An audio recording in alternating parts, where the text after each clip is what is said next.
আসলে দেখার চেষ্টা করবো যে ভিতরে বাবুই পাখি যে আসলে যে একটা কারিগর দেখার চেষ্টা করবো। বাসার ভিতরে মাটি আছে অল্প করে, এটার একটা কাহিনী আছে।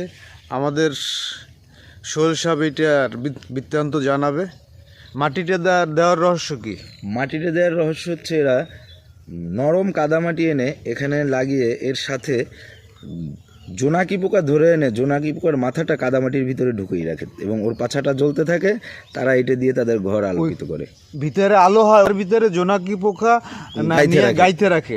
মানে জোনাকি পোকার যে পিছনের অংশটা জ্বলতে থাকে, ওইখানে অনবরত জ্বলতে থাকে, যেটা একভাবে জ্বলে থাকে। যখন ওদের মাথা কাদার ভিতরে ঢুকে যায় তখন ওরা নিঃশ্বাস নিতে পারে না, যেই কারণে একভাবে জ্বলে থাকে।